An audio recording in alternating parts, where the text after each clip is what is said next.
and establish what they have out here. All the buildings and everything without a bond issue. The Ways and Means Committee.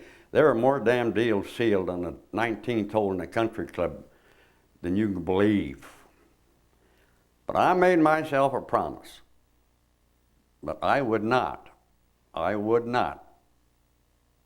favor the entrance into state system unless it be shown to me where it was absolutely economically impossible to continue under the district level.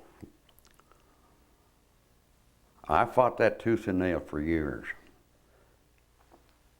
Not that I mellowed. No. But I could see the handwriting on the wall with the changes of the state system and everything. And they were still trying to get their hooks in this institution and everything out of it. And I came to the realization that for the benefit of all concerned, it would be almost economically impossible. With the age of the buildings, the age of the equipment, and the advancement in technology and education and curriculum and expansion, for this institution to survive as it was under the present system. So rather than get on my soapbox and put the cover on my typewriter and computer on the 31st day of December 1990, I'm just going to shut up, don't say a word, and let it go. I had one reservation, and I missed it. I had a reservation that under the document that was drafted and approved on the mill levy that was extended for 3 more years. Now, I think there was one other district that had that privilege. And about 18 months before the end of the 3rd year, I made a mental note and a mental observation and a mental prediction that by God, before it's over with, they're going to ask for an extension of the mill levy. And then I was going to jump on my fucking Bronco. It didn't happen. So in the long run, it was better that I did keep my mouth shut, did keep my cover on my typewriter and the computer system. Because now we'll see how things will progress. Local control is wonderful. But even here, it was getting to the point, economically, that it would be almost impossible for that college to maintain what it had built up and what it has and advance under the district situation. Oh, I agree with you 100%. There were some odds and ends you had to clean up. You lost local control in a way. And some of those high binders they got in that state office now are a horse of different color. So what happens? They go to the state system. And I'll be damned. We get a new fire chief. And I'll be damned. Country club destroyed by fire. The next thing you know, the cafeteria's blazed. Now what the hell? You think that fire chief's out there saying? Well, damn it. Yeah. Here again, I didn't go working. I said, here we get this so-called foreigner from Florida or Georgia. I'd probably never seen a prairie fire. But anyway, he got 2 major fires within a period of a few months. Sure did. And I made the statement once, and Denver got in trouble. I said, what's he got? Is this a training exercise under the new regime? Holy mackerel. He said, destroy the country club and you destroy, damage the cafeteria for training sessions? Tongue in cheek. I understand. Anyway, I guess we got a slide on that, or is it? Yeah. Anyway, today is, what is today? July the 27th? Yes. All day long. 2000. And we have with us J. Howard Crooks. who was a Marine, South Pacific. And he's going to tell us about his experiences in World War II. Probably more, I realize he was an important guy in the Marine Corps, but more important in our community, he was the lead editor-in-chief of our the Journal Advocate for years, and shaped a lot of public opinion, and I would say, in my estimation, very, very well and in a good fashion.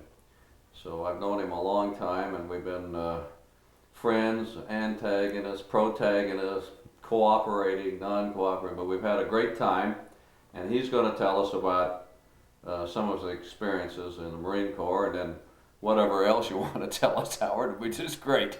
Okay? And I think, Terry, you got a little bit about the junior college on. Well, we're not doing that too much, but so go ahead and come on Howard there, and we'll do that.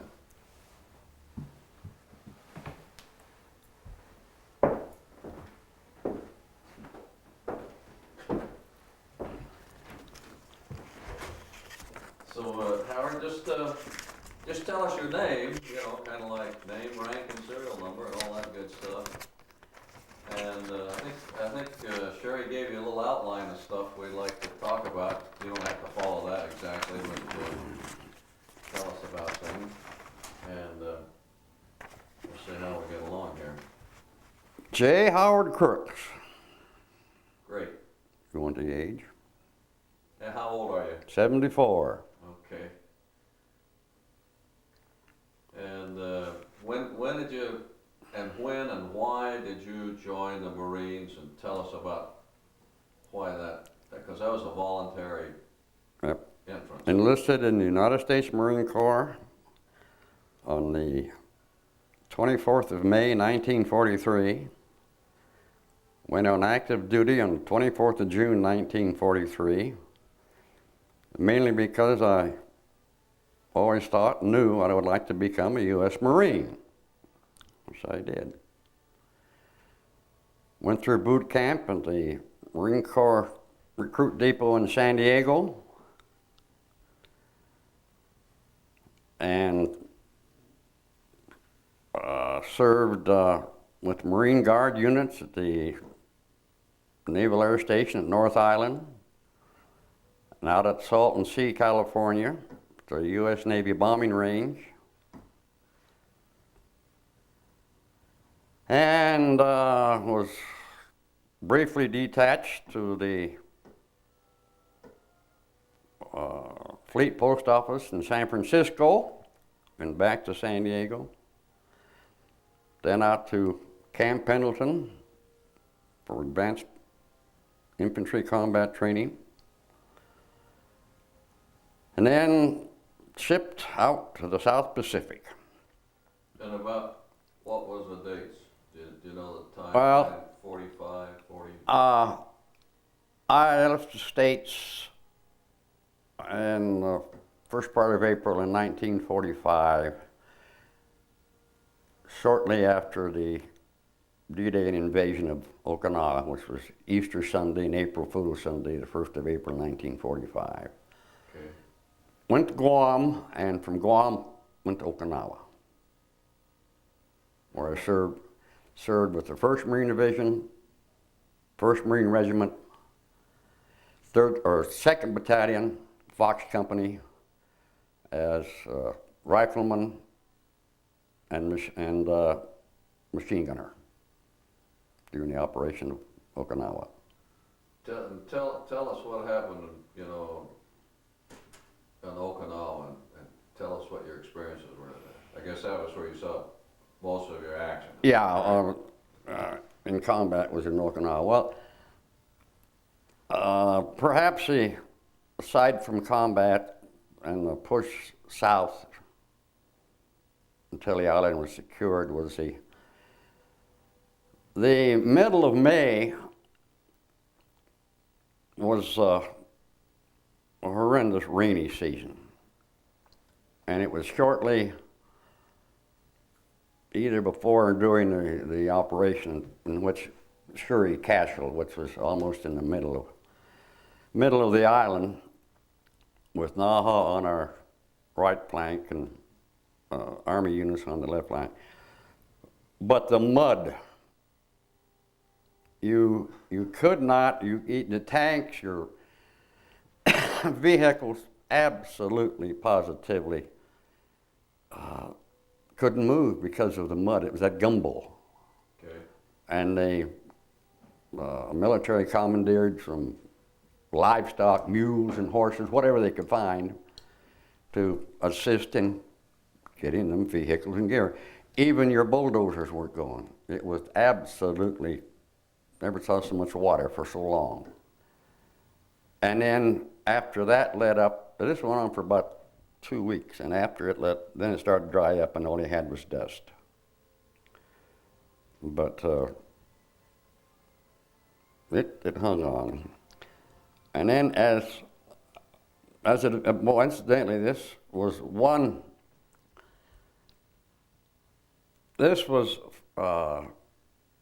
1st Marine Division was in the middle of the island, which is unusual for any Marine unit after island hopping for so many years, all the way from the canal up to Iwo and then Okinawa. But we were in the center, in the middle, and a very at that time kind of that of large an operation. It was rather unique in the annals of fighting the Marine type of war. We moved south, and one of the scariest moments, perhaps, we were hunkered down and pinned down in a rice paddy, and we were all taking shelter behind the dikes, and kind of was actually just taking a 5-minute break, you might say, with the pink, pink, pink going around. And pretty quick there was a clink. We were laying on our back with helmets on, and I heard this clink, metal on metal. And I heard this shout, "Don't move!" Pretty quick there was a rustling behind me.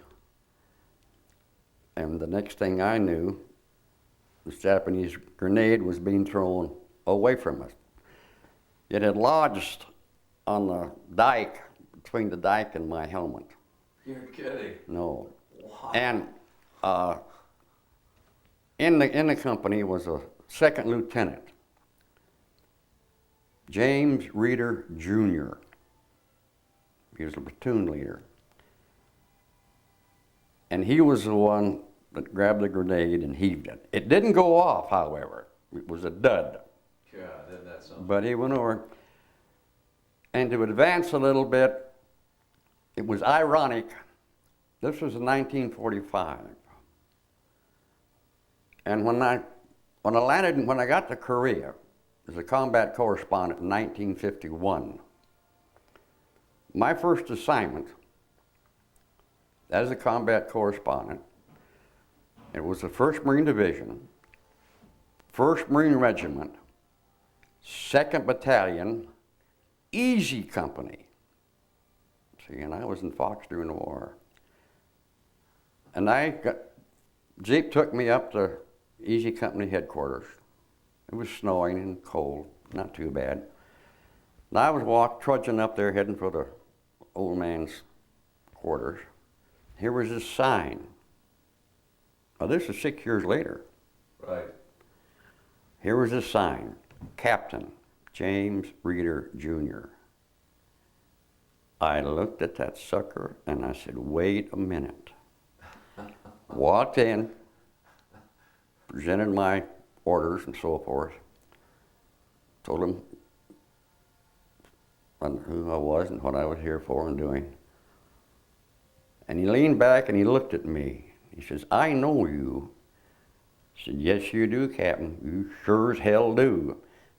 Then we went back and rated this incident that happened in Okinawa fight. Wow.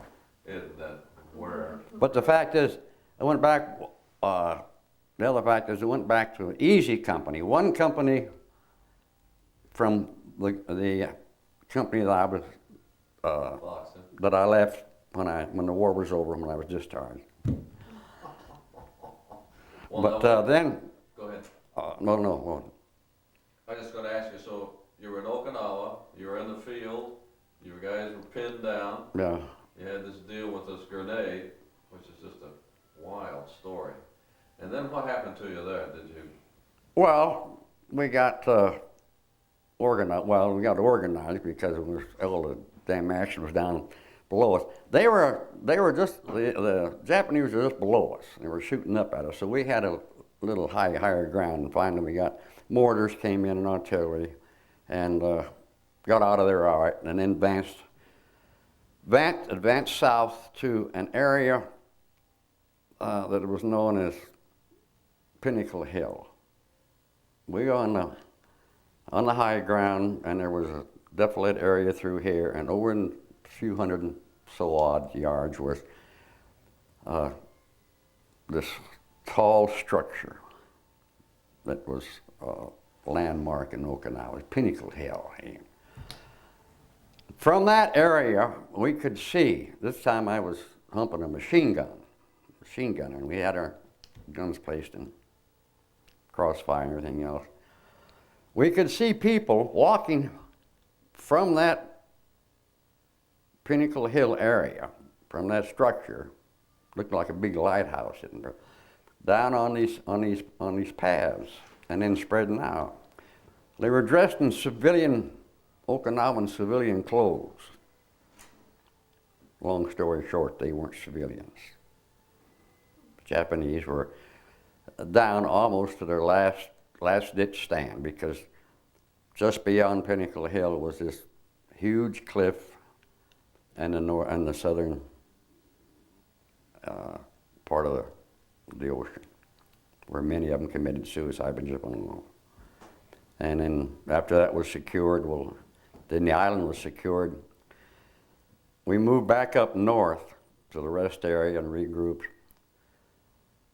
The word came down that as of 1400, 21 June 1945, the island of Okinawa was secured, and there was a cease of hostilities.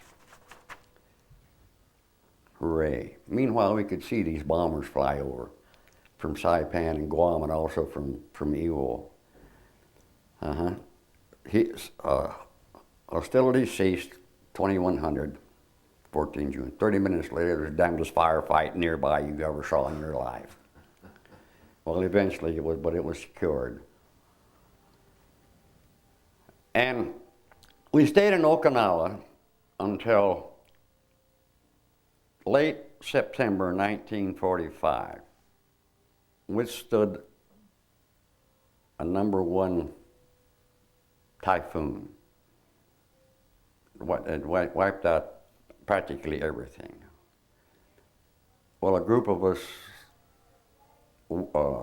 rode that typhoon out by playing Monopoly in one of these tombs that dotted the landscape of Okinawa all night long.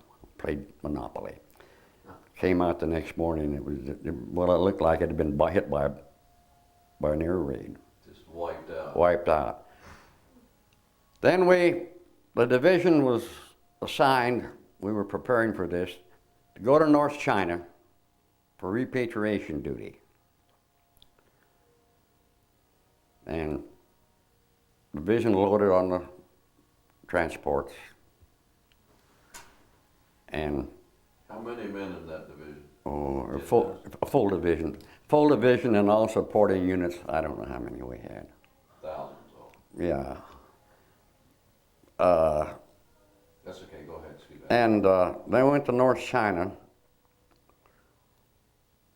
The first division was assigned Tinsen. First regiment was assigned Tinsen. 5th regiment went on up to Peking, which is now Beijing. And the 7th regiment had in charge of guarding the rail area from Peking into Tianjin, Sinwantao, and out the coast, and also north up to the Russian-Manchurian Chinese border. So that was our principal areas of operation. We landed in Daegu Harbor on the 1st of October, 1945. Went by rail, some went by rail, some went by canal boats, up to Tianjin. And there was a parade. The division, our regiment in Tianjin was going to parade down to where we were going to be bivouacked in the Italian area. And for a group of Marines who had, many of them had started on the canal and had seen far more action than a lot of us had, island hopping,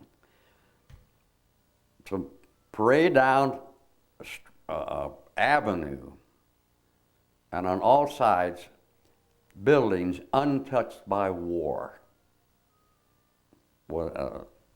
Just beyond description. Chinese would come out, had small flags. They'd put Chinese flags and the American flags in the muzzles of our weapons. And there was a Chinese holiday, really. And up on the balconies, Chinese women, and they were throwing flowers and touching. But this went on for about 2 hours before we finally got to where we were going. But it was something. It was something to behold at that time. And I didn't think, of course, I don't know, the American forces then went into kind of North China, Beijing, and all that sort of thing at the cessation of hostility. Right. The primary thing where we were concerned, when I say we, our regiment stationed in Tianjin was to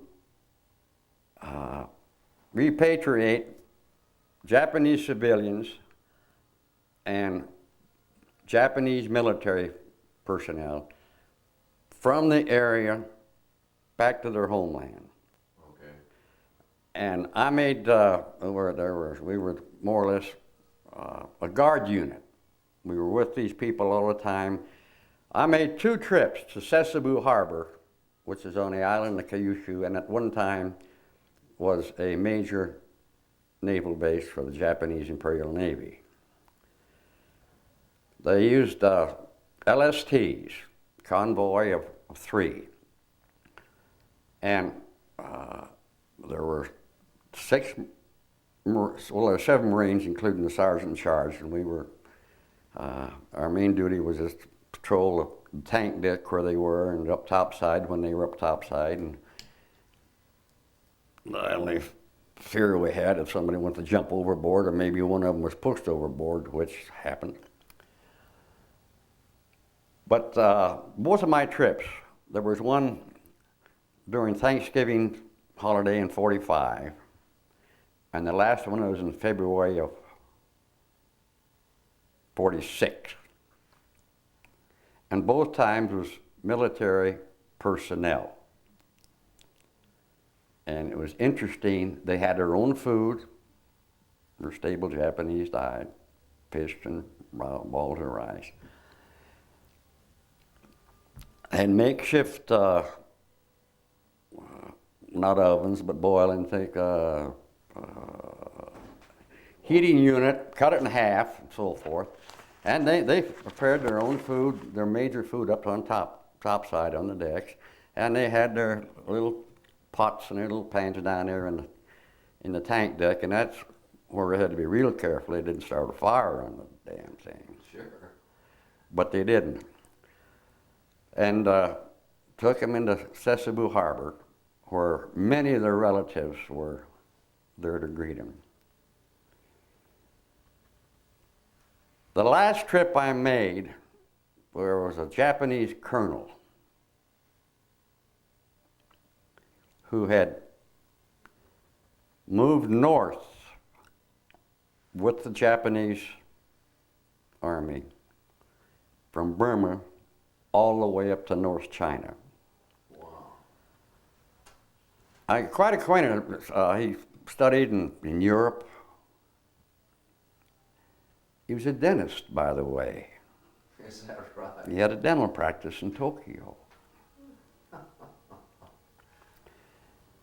And studied in Vienna and over in Europe and in the States. And he established dental practice in Tokyo before he went to Japan.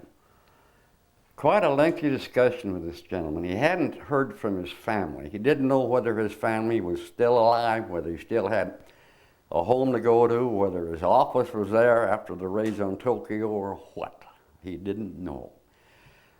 But he said during his trek north from Burma, they could tell it wasn't going too good because the bombers were always flying over wherever they went. And he knew by the time he got to North China, I don't know how long he'd been up in that Tientsin area, but he knew that time is drawing short and the end is near. Before he left, and I don't know to this day whether he ever found out he had anything left in Tokyo or whether his family was there. Right. But a remarkable individual. We spent hours in the tank deck and even up the topside talking. And he drew me a map of his office and his location in Tokyo and where his home was. It was written English and also in Japanese. It was just on a piece of paper, and someplace in my memorabilia I've got the darn thing. But we didn't, I think maybe we lost one or two. One was either thrown overboard or washed overboard, or the rest of them. We got a glimpse, and I say we, those of us who made this trip, and there were many trips to Sasebo, we got a glimpse of what awaited the American Allied forces in the landing proposed for November 1945 on Kyushu, the southernmost island. Sasebo is a horseshoe harbor. You couldn't get a canoe in there because it was mined. Pocketed all the way around, you could see caves where railroad artillery pieces would come in and would go in and out. You're looking right down the gun barrel. We had to have a pilot, a Japanese pilot, and the LSTs are flat-bottom crafts. Right. Yeah. We had to have a pilot aboard to guide us through. For number one, in case there was any stray mines floating around that they didn't get, or if the water would sandbars and so forth. But he got us through. And we could see, now, as the war continued, Sasebo was converted from a major operational naval base to the graveyard of Japanese naval vessels. That included destroyers, included submarines, and included a large number of aircraft carriers. They brought them in there and They parked them, huh? parked them. They couldn't be used anymore. There were damages too much. Beside that, the equipment and getting the replacements. It was the graveyard of the Japanese Imperial Navy. Some of those ships that had been there that got back from Midway. And Sasebo had been hit by the war. They had been bombed. But here as you entered that little causeway of water that you can get into, you see this undamaged, unscarred, beautiful white building. Never touched by any shrapnel or any bombs. It was a sacred worship place for the Japanese of Sasebo. Beautiful place, beautiful. went ashore, got a quick look at it. But it's very sacred, and it was one reason why it wasn't touched by the war. But it was something. And the Americans bombed that Sasebo area. Oh yeah, yeah. It had been bombed. Yeah. Then when went that's on the way back, and thank goodness this didn't happen on the way in because we were loaded with personnel. On the way back, we weathered a typhoon in Oh, really? an LST. LST. Bow up. So, and then as replacements began to come in and so forth, and we left China in April 1946. Stopped briefly and stopped briefly in Kobe for 24 hours, then headed back to the States. I got back to the States in late April 1946. Processed, released from active duty and discharged in April and came back home. And then went in the Marine Corps Reserve for 4 years, inactive reserves. Because at that age and everything, and free white and fancy free, and everything, I figured, well, going in active reserve, I'd maintain what longevity I had and everything, but would not be required to attend meetings, but maintain connections with the Marine Corps and so. And then I went to junior college. Oh, yeah. Yeah, and we were the got the baby boomers. No, we were the war boomers. First group that were enrolled out in the old fairgrounds where the Smith Hall was all they had, and went by the GI Bill of Rights. On March the 1st, 1948, began my official tour of duty with the Advocate, String Advocate. I'd worked for him with him prior to going in the service. While I was going to high school, I'd worked. And then along about the 22nd day of October 1950, I get a huge brown envelope from the United States Marine Corps. You are hereby ordered to report to the recruiting office in Denver, Colorado at 0800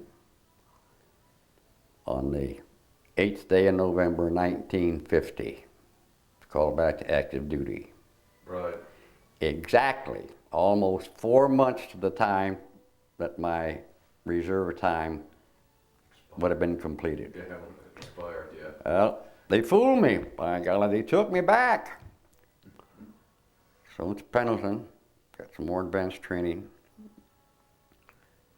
and headed for Korea. Well, now, when you were overseas in World War II, and there, No, I was. you were a rifleman and a machine gunner. When I was, yeah. And you were a guard. Guard. Yeah. When I got called back in, Right. my MOS respect number was, I had hopefully had my fingers crossed, but changed to combat correspondent. Right. I didn't know until the 16th day of February 1951 when we landed at Pohang that it had been approved and I had been assigned to Division Headquarters, PIO, as a combat correspondent, and was then assigned back to the 1st Marine Division, 1st Marine Regiment, 2nd Battalion, or 1st Marine Regiment, the whole battalions, I took care of it. And then went with them on Operation Killer, this was after the reservoir. Operation Killer jumped off in mid-February 1951. Started back up north again. And with us, there was a Marine combat correspondents, Marine combat radiomen, Marine combat photographers, plus a host of foreign correspondents from the Associated Press, from NBC, photographers and writers from Life magazine, including Carl Meiden. Really? Right. He was in this press pool. George MacArthur from the AP and John Rich from NBC. And those two stayed a lot with the 1st Marine Division. Meiden and Mike Rozier kind of jumped, but they were with us when they jumped off. And that's on the way to Hoyengsong, which is a major intersection of highways, where just a few weeks before there had been that's where the Dutch paymaster groups and others were massacred and the payroll distributed among the enemy, apparently. On Washington's birthday, the 12th of February, there was a tremendous firefight in that area, and a considerable amount of military equipment and weapons and so forth were from an Army artillery unit were destroyed, and many were killed, and some were wounded. And when we got to this area, as we were moving north, we could see out in the rice paddies, frozen, the bodies of these soldiers that had been massacred, and equipment, whatever, you name it, all kinds of equipment, tanks, weapons. And over to our left, as we were moving forward,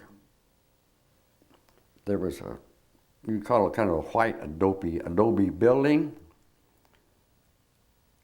and one of the recon men came back and said, "I think I hear people in that building." And I immediately thought, So they set up a perimeter, flamethrowers and the whole kit and caboodle, targeted in on that building. And through the interpreter, were telling them to come out, their hands up and so forth. They didn't need an interpreter. 4 men, all of them Afro-Americans, came walking out of that building. And they had been hunkered in there, hid, from the time that attack, the 12th of November, and this was around the 12th of February, and this was about the 17th or 16th and 17th and 18th that we got up there. They were not about to come out of there. Right, yeah. And of course they were immediately taken under the wing and briefed and so forth and taken back to Army headquarters. But we got some pretty good shots of them. And really didn't get much of a story on them because of the intelligence and so forth and the briefing that they had to go through, but they were willing to talk, and they were talking. And they were very glad to get where they were because they didn't give themselves a chance in the ghost. Yeah, right. And then there's a division, once again, in the middle of the peninsula. We had Republic of Korea ROC units on our right, and we had U.S. units on our left. We were right in the middle of it, which wasn't the best that we wanted to be in. And the Chinese counterattack, this was several weeks later, this was in April. They counterattacked using their their standard procedure, wave after wave after wave of human beings. And there was the 3rd Battalion, 1st Marine Regiment. There was Love Company, Item Company, and Howe Company, all up more or less on the point. They were looking into a gully. They were, the units had been, had defensive units dug in and so forth, because they were still moving supplies up. We were near this one river. Even in April it was cold. They had to wade back and forth in the river behind us. And there were artillery units up to the left and also to the right, and out on the point where squad or two men were observers seeing where it was going. When they hit, we were back in regimental headquarters when that attack began. And we knew something was going on, so we went up to, because right behind us was the 11th Marines, which was the Marine 1st Division artillery outfit. And they were firing left and right, fire at will. My God, they were firing at will. And this went on all night long. Well, there was no way we could get out of regimental headquarters and go up there. And he said, no, no, no, you stay here. Primary, in case there was a breakthrough, then we were going to be the last resort, more or less. Because we were all manned and so forth, everything. You know, your basic thing in the Marine Corps is infantry training, no matter whether you're a cook or whether you're a runner or whether you're a yeoman. So we were all held back, which was all right, yeah. But when the fog lifted and everything, and that morning, artillery came back and had ceased firing. And we had some photographers and so forth going running around back there talking to 11th Marines, getting pictures at night and also and this and that. Then we were allowed to get jeeps and go up. Well, some took jeeps, but there was about 5 or 6 of us decided, no, we're going to walk up there because we didn't know whether them little boogers had snuck around there and mined the road or someplace, because this way we got up there and it took a beating. Item Company took a beating, but they held on. And down in this gully and all over were just stacks of human beings, Chinese, stacked up like cordwood. They held. But we had to pull back. We had to pull back again and regroup. So we lost some more ground, but we retook it later. And then they moved on up north. And then I was, I left the regiment, went back to division, and then got reassigned back to Maison, the Maison-Poussin area, where a lot of the aircraft and so forth were, and was down there. They were preparing to move everything up north. So I went down to help out with what the staff members they had down there to pack things up and get moving north. So we wouldn't have a logistic problem of putting people here and there because they could always go in Incheon. And weathered the winter of '51, and during the holiday season of '51, and it got cold up there, your squad tents and everything else was covered with frost. There came the directive that all members of the division and the regiments and so forth who COG, convenience of the government time, had to be out of the combat area 45 days prior to the expiration of their enlistment or their reserve time. So all that time I spent in Korea was COG, convenience of the government. I fell in that category, whether you're regular or reserves. And it wasn't 44 days, it wasn't 46 days, but it was exactly 45 days to the date, the expiration of my reserve time. We left division headquarters, 0200, went down to the beach, going through delousing. We bypassed that. We went around the tent, went and got in the tail end of the line, got our clean clothes, went aboard ship, showered, and we were ready to go.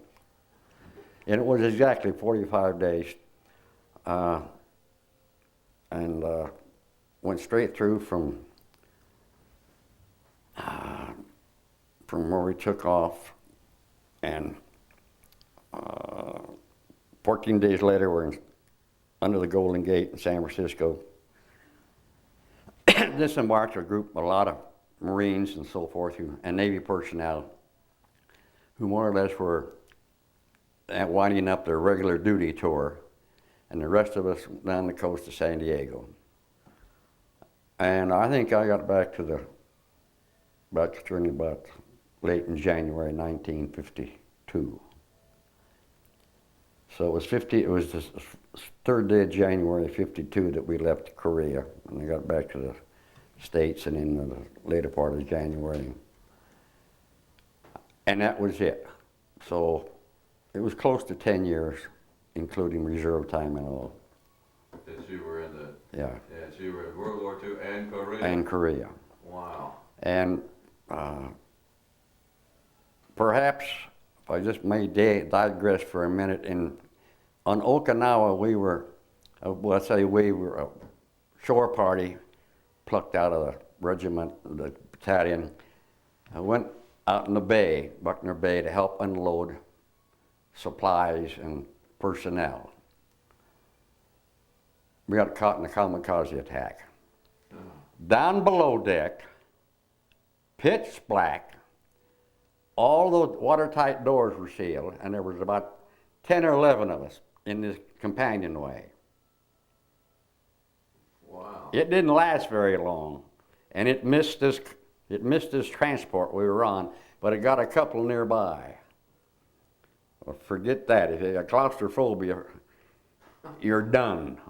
But that was a little touch and go and a little scary, because when you're up and you can at least see something coming, and this you. Yeah, you're just down in the But hole. they went through that a lot both on the military ships and on your transports on your kamikaze, and they were for real. But the people was wonderful, because I can always look back and say, well, there were a whole bunch of Marines that were over there in China before the modern day politicians got there. Right. Yeah, I didn't realize that the Marines, I guess it was the Marines mostly, went into China like that after World War II. Oh yeah. Well, see, that was the Marine Corps. One of their main stations was Shanghai and North China. Prior to the war in the Yangtze and all in the area, the old China Marines. Was that And right? yeah, and when the Panay was sunk in 1937, and but it was prime. It was one of the prime duty spots the Marine Corps had prior to World War II. Well, even when the Japanese-Chinese argument and fights were going on, the 32s and so forth. But then when they only logical that they send them back, and they did. They went back to China. So I'm proud to say I am an old China Marine. Might have been a little later than my predecessor, but I am in a classification of an old China Marine, and there's a hell of a lot of us. Right. That is But, really interesting. And the people and the culture, it was amazing. We had in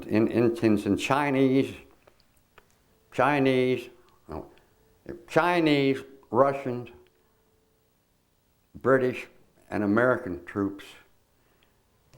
There were representing each country that were standing guard at various guard areas where they had military equipment, like the racetrack out there in Tinshan. All four were represented, all four countries. Because at that time, Chinese were our ally. Chinese, French, British, and U.S.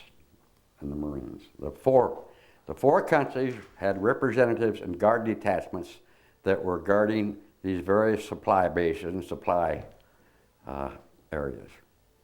But we didn't take any of those with us, and we took the military personnel back to Japan. It was just the Marines. What about, what was your rank kind of stuff? Well, How did you? when I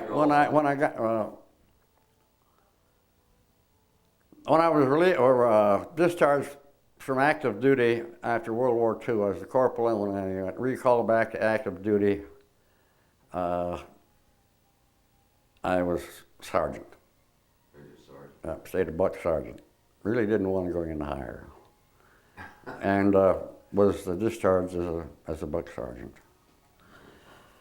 And we ask everybody, do you get any, how about medals, citations, awards, and stuff? You probably had an area. All right, I went through my files last night and in fact, I forgot I'd had this. But these were the ribbons and the citations and medals that I'm entitled to, and some I have and some I don't have because we ran out of them. Just didn't get them, yeah. One of them is Achievement Medal. No, forget that. No, here I go. The American Campaign Medal ribbon, Asiatic Pacific Campaign Medal with star, World War II Victory Medal, China Service Medal, National Defense Service Medal, Korean Service Medal with 3 stars. Now, a star indicates an engagement or battle. Or in the area where the battle was preceded, yeah. Because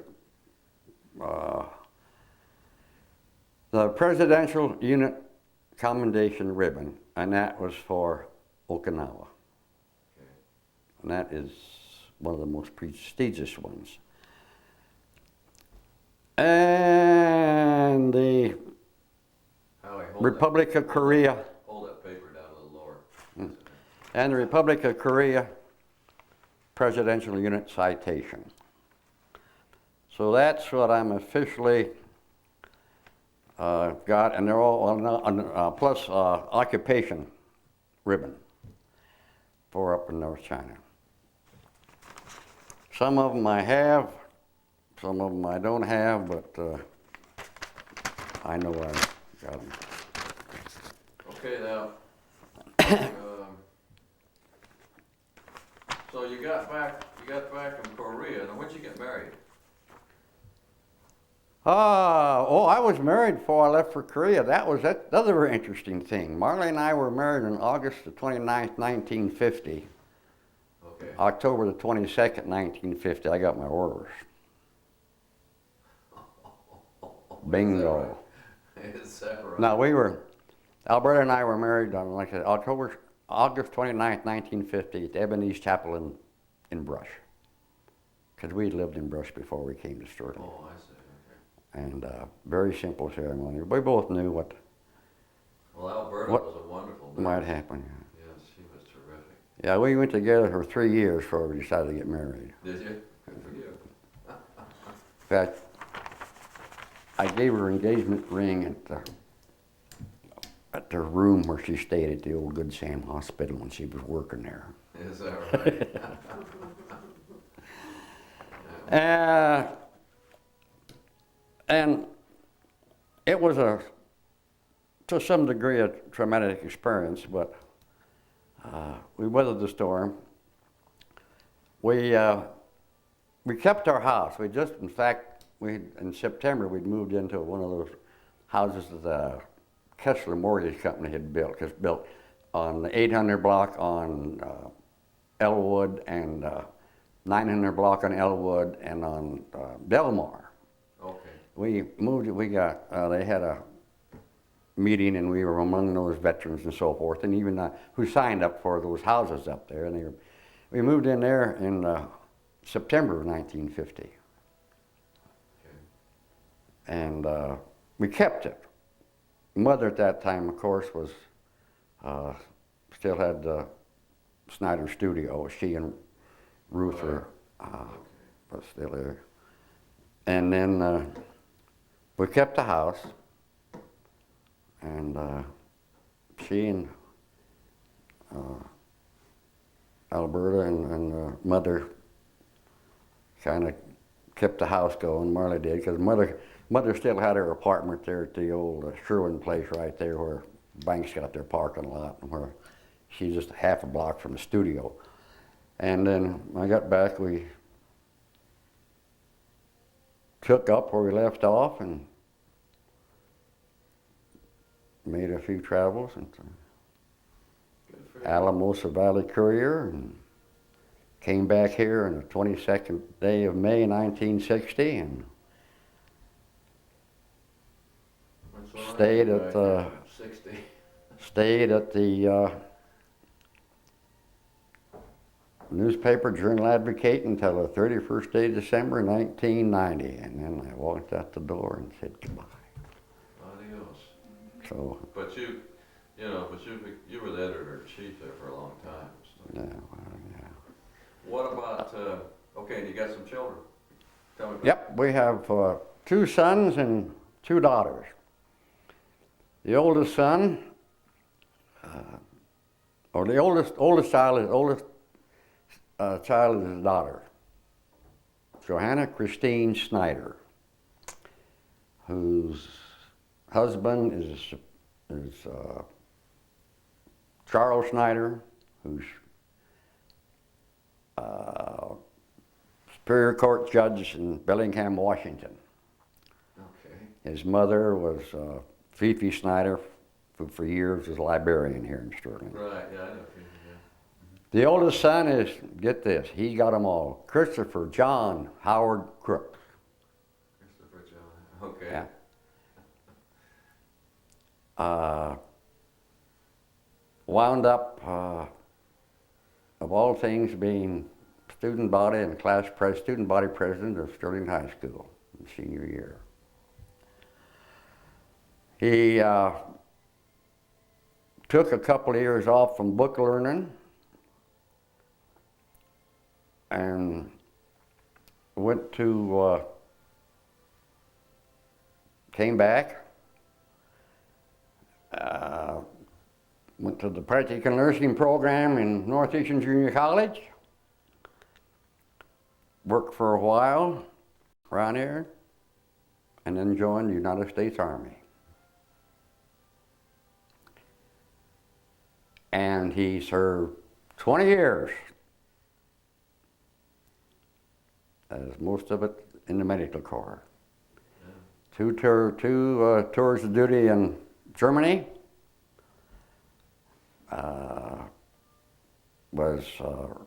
Got to the rank of Chief Warrant 3, and then the Army and the military had the reorganization. They were eliminating the warrant officer's rank, and he qualified and got all the qualifications, and he was up to commissioned officer as a captain in the U.S. Army Medical Corps, which he retired in. I'm going to back up. Okay. Johanna will never forgive me if I don't. She also went to Northeastern Junior College, graduated, went to UNC, was one of the ambassadors at UNC and whatever they call them, and one of her greatest moments was that she was with the group when Diane Mosby came over at UNC, and she was with him all the time as an escort. Now, youngest son is David, who got his GED from the junior college. He worked for a while in the oil fields as a seismographer until he injured his back And John, by the way, is Manhattan, Kansas, where he's in a clinic and doing some teaching. Good. David is here, and he's still recovering away from his back injury, but he's getting along. The youngest daughter and the youngest child is Dana Lynn Smith, also a graduate of Northeastern Junior College and also a graduate of UNC. She will begin teaching this fall in the middle school, I think, in RE1 Valley. Her husband is Douglas Smith, Life Care Ambulance, present mayor of Sterling. Go back. John's wife is Barbara Backlund, who was a